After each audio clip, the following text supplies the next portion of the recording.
To get more practical, we will in this video give examples of concrete actions, questions, and exercises that you as a coach can use before, during, and after training to create an environment for development, learning, and motivation. So examples of how to apply this leadership in practice and adopt effective leadership behaviors. In this video, you will have the opportunity to reflect and write down your thoughts, so be ready with pen and paper.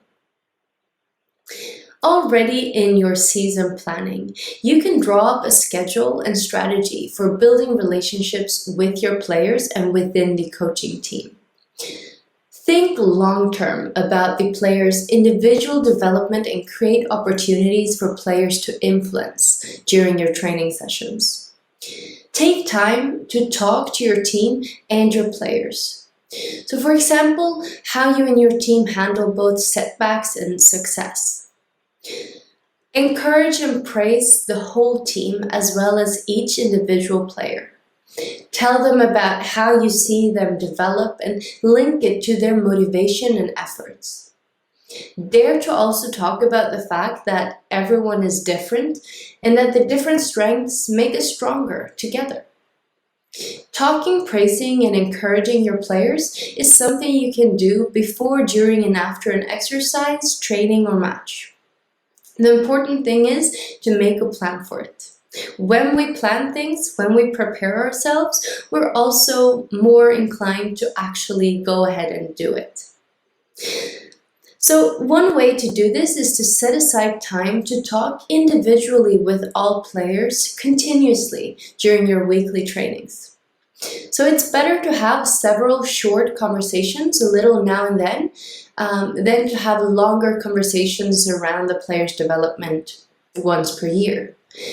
So you won't have time to talk with all players every week, but make sure that you regularly talk with each player individually. So you can, for example, keep a log of who you've talked to every week, and then follow up with those that you haven't been able to talk to yet at the next practice. So even though you can't sit down and talk with every player every training, make sure to always acknowledge all of them and build trust so that you really get close to every single player. Also make sure that you have time planned for what arises spontaneously.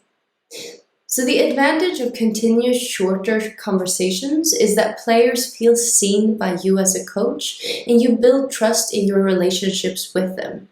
Not once, but during every single training session. Pause the video and reflect and write down a couple of questions you can ask your players that strengthen your relationship, where you get to know the player and the players get to know you. Having ready-made questions can make it easier for you to take the time to talk individually with your players on a regular basis.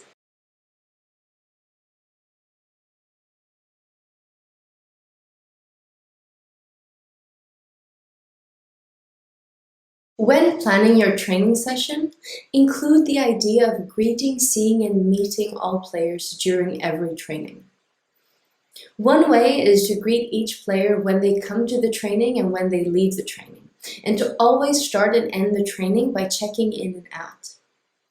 Then you know for sure that all players have been seen and allowed to express themselves and have been listened to by you as a coach and by their fellow teammates.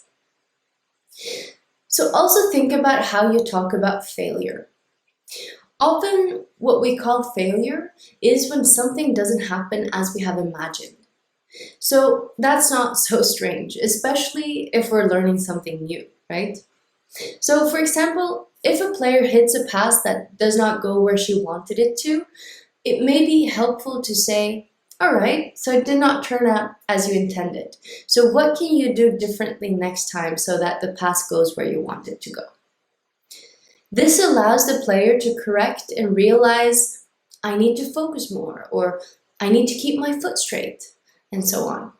So the player will see her own development in relation to the result, instead of staring blindly at the fact that it was a bad pass or it failed.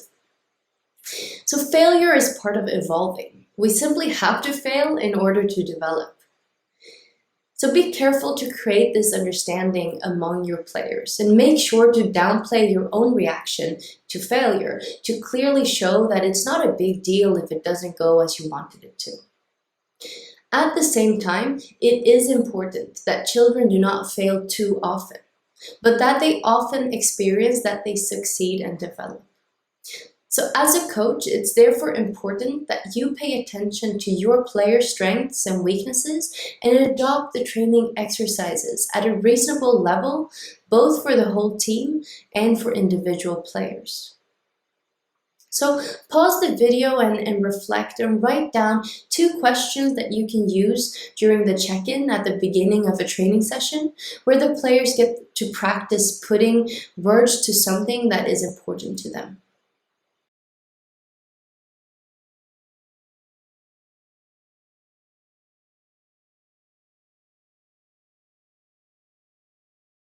By starting and ending each training session by checking in and out, you create a space for players to be seen, feel important and valuable. And you also create the opportunity for everyone to connect with each other and build trust so that your football team can become a safe place. The check-in tool that we learned in the previous part of the training also gives you as a coach the opportunity to get a lot of information around your players, enabling you to adjust the training to the player's daily form, and also see where you might need to support a player more. So we also end the training by checking out, where you can circle back to the check-in question or relate it to the focus of the training to further highlight the player's development. So let it take time to set the routine of checking in and out. If you're many players in the team, you can let players check in smaller groups or in pairs once the routine for the check-in and check-out is established. The more you check in with the group, the more trust and security will be created in the team. So if we are consistent in checking in every training session and checking out every training session, it can really generate positive effects for the team, leveling the feeling of trust, security, and belonging, enhancing the focus during training.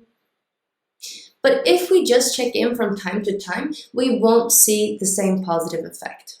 So it's therefore important to check in every training, and that both leaders and players take it seriously.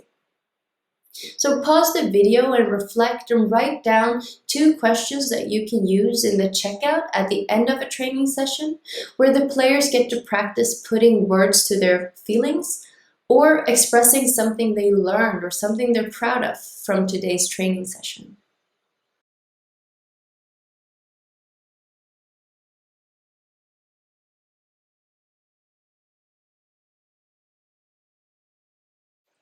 A tip is to also use the tool to check in at the beginning of the training session to focus in on the theme of today's training, or for the players to focus on their own development.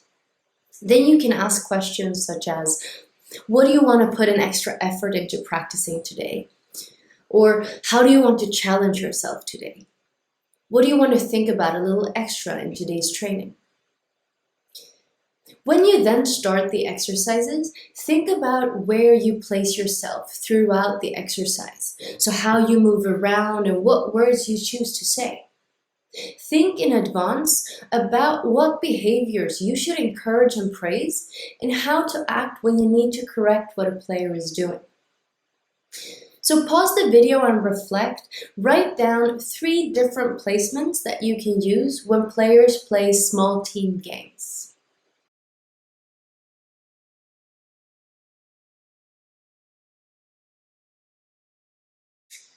Also think already in your planning about how to organize exercises in games, how to divide into pairs, groups, or teams to make all players feel seen and connect with each other. So your placement during exercises in games also creates the conditions to help players discover their own solutions to challenges that arise. And through your actions and by moving around, you show that you're committed and engaged in the whole team. So these are also examples of things that you can reflect on after each training session. You can give yourself the opportunity to try different ways to pay attention to and praise players' actions, solutions, and decisions, different placements and different exercises and games. If you have colleagues in the coaching team, feel free to use them in these conversations and evaluate each training. Write down your lessons learned, and in this way, you also lead your own development as a coach, one training at a time.